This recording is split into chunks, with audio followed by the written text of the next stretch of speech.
Hi, Kaiser Phoenix here. I've done a series of reviews on ridiculous shark movies, and recently one of my viewers, I think he's a subscriber, anyway, requested that I do one on Jaws 2. Now, there was a reason I was avoiding Jaws 2, because it's one of those movies where it's like, it's not that bad, really? I mean, it's actually pretty good. I saw it before I made this review again. I hadn't seen it in a while. And actually, if you do like a Jaws series, I recommend the DVD version. It does have some special features, including the making of Jaws 2, which is interesting. But if I was going to sum up Jaws 2 in one sentence, I would say that it's too much like the original. It's not bad. It's not a bad movie. I mean, Universal actually spent a lot of money on it. They spent $30 million, which was the highest, I believe the highest they ever spent to produce a movie at that point in time. It doesn't sound like anything anymore, but Steven Spielberg didn't want to do it. He thought he had made the definitive shark movie, which he had. So, and by that point, he was working on movies like Close Encounters of the Third Kind. So, I mean, he was moving on to bigger and better things. They had difficulties. They had a lot of difficulties with the production. The script went through several rewrites. They finished the movie with their second director, who was, I believe, a French guy whose name escapes me at the moment. The only principal actor out of the three in the first movie that came back was Roy Scheider. In fact, he didn't really want to do the movie, actually.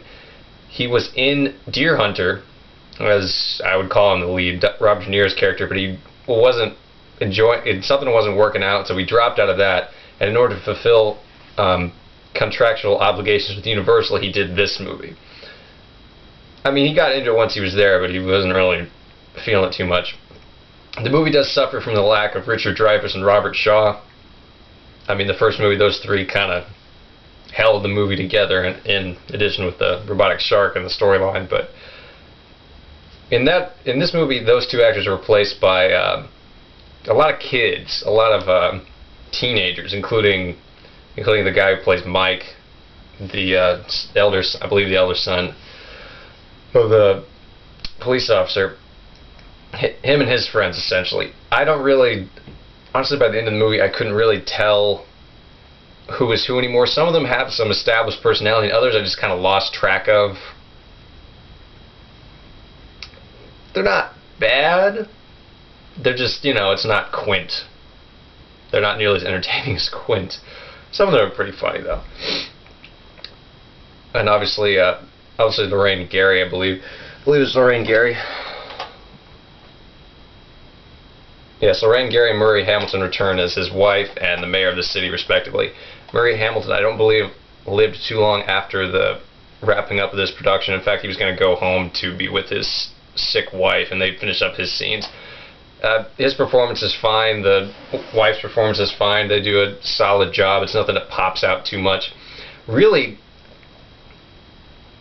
the story and a lot of the characters in it kind of repeat the same things. I mean, stuff starts happening around Amity Island. People start dying in weird ways.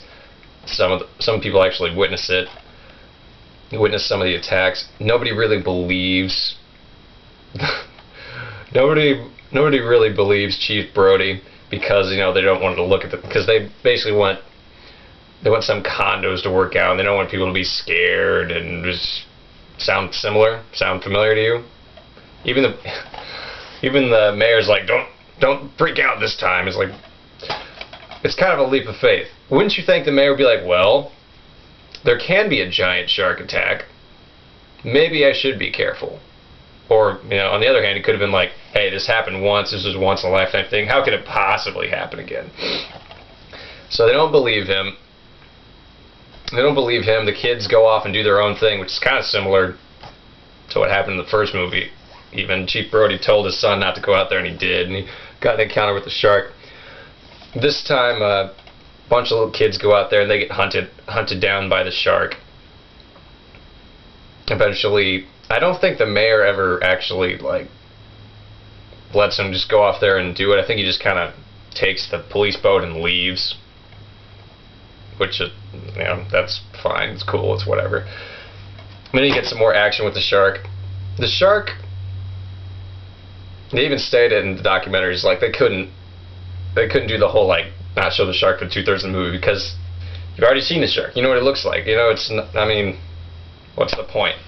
The director went out of his way to actually show the shark as much as possible, which led to some difficulty on the set. Obviously, it was, you know, it's hard to do anything underwater and big mechanical shark piece would screw up and things like that. There's a bit more flash and explosions in this one. The shark's actually caught on fire at one point, leaving him a lot of facial scarring, which gives us a distinct look. But some of the action shots are kind of cool. There's one where his son's like falling into the water when the shark attacks, and they're trying to pull him out, and they just pull him out in time. Essentially, if I'm the camera, you see him come out of the water and the shark just fly right by him, like out of the water. It's one of the cooler shots of the movie. There are also some cool shots with the camera like on the back of the shark, which is kind of interesting. But in the end, there's a lot of teens screaming, and some people have even linked it to some of the slasher flicks that were becoming popular at the time. And it makes sense. You get a bunch of kids that are, you know, out there to get eaten. I think one of the first kid that gets eaten was the really horny one that was having sex with his girlfriend all the time. Sound familiar? So some of the kids die. Eventually, Chief Brody, like, they kind of they leave little hints throughout the movie, like leading up to him using what he uses to kill the shark. But eventually, he accidentally pulls up a electric wire that goes out to this island they were at, Cable Junction, and he tracks the shark by banging on it, which I guess kind of makes sense.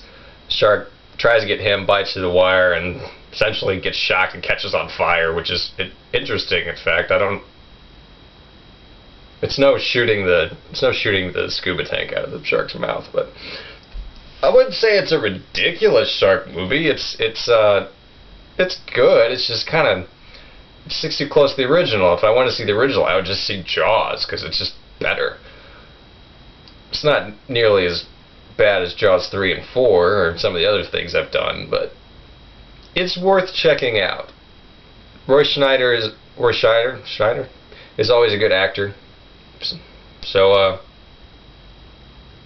I guess I would recommend it. I don't know. It's one of those things you have to watch and see for yourself. I'll see you guys next time. Hopefully I'll get to review Red Water at some point. That's been requested a few times, and I've actually seen part of it, so I kind of want to do it, but see you later.